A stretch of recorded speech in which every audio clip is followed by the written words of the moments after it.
বাংলাদেশ সহ ভারতীয় উপমহাদেশে এখন আলোচনার হট টপিক ভূমিকম্প। বিশ্বজুড়ে বিভিন্ন সময় এমন সব ভয়াবহ ভূমিকম্প হয়েছে যা শুধু একটি অঞ্চল নয়, পুরো মানব সভ্যতার স্মৃতিতে গভীর দাগ রেখে গেছে। ইতিহাসে রেকর্ড হওয়া সর্বকালের এমনই 10টি সবচেয়ে শক্তিশালী ভূমিকম্পের বিস্তারিত তথ্য তুলে ধরা হলো। 1960 সালে চিলির বায়োবিও এলাকায় 9.5 মাত্রার ভূমিকম্প হয়। গ্রেট চিলিয়ান আর্থকোয়েক নামে পরিচিত এই প্রাকৃতিক দুর্যোগ ইতিহাসের সবচেয়ে বড় ভূমিকম্প।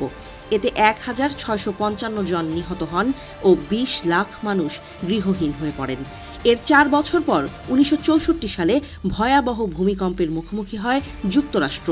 দেশটির আলাস্কায় 9.2 মাত্রার ভূমিকম্প আঘাত হানে। Great Alaska earthquake, Prince William sound ভূমিকম্প বা গুড ফ্রাইডে ভূমিকম্প নামে পরিচিত এই কম্পন ও এর পরবর্তী সুনামিতে 130 জন প্রাণ হারান।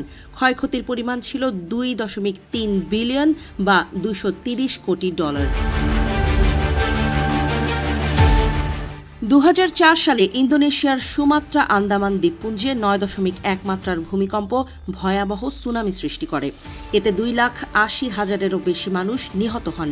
প্রাণহানির দিক থেকে এখন পর্যন্ত এটি পৃথিবীর সবচেয়ে বড় ভূমিকম্প। এছাড়া এই ভূমিকম্পে দক্ষিণ এশিয়া ও পূর্ব আফ্রিকা জুড়ে 11 লাখেরও বেশি মানুষ বাস্তুচ্যুত হন। 2011 সালে জাপানের তোহোকুতে 9.1 মাত্রার ভূমিকম্প ও পরবর্তী সুনামিতে 15,000-এরও বেশি মানুষের মৃত্যু হয়। বাস্তুচ্যুত হন 1,30,000 মানুষ।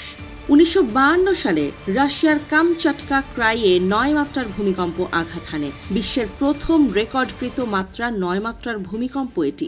এতে সৃষ্ট শক্তিশালী সুনামি যুক্তরাষ্ট্রের হাওয়াইয়ে আঘাত হানে ও $10 লাখ-এরও বেশি ক্ষতি হয়। 2010 সালে চিলির বায়োবিওতে আঘাত হানে 8.8 মাত্রার ভূমিকম্প। কুইরিহুয়ে শহরের অদূরে উপকূলের কাছে ঘটে যাওয়া এই প্রবল ভূমিকম্পে 523 জন নিহত হন। এছাড়া 3,70,000-এরও বেশি বাড়িঘর ধ্বংস হয়। 1906 সালে ইকুয়েডরে 8.8 মাত্রার ভূমিকম্প আঘাত হানে। ইকুয়েডর কলম্বিয়া ভূমিকম্প নামে পরিচিত এই কম্পন প্রবল সুনামি তৈরি করে। এতে 1,500 মানুষ প্রাণ হারান।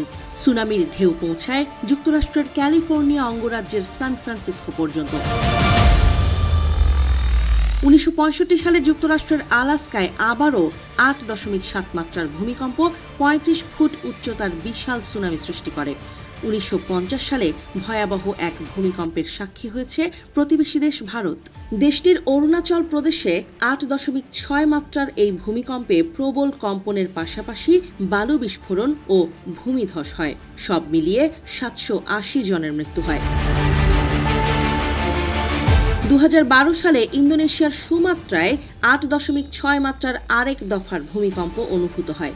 এই ভূমিকম্পে প্রবল কম্পন অনুভূত হলেও মৃত্যু ছিল তুলনামূলক কম।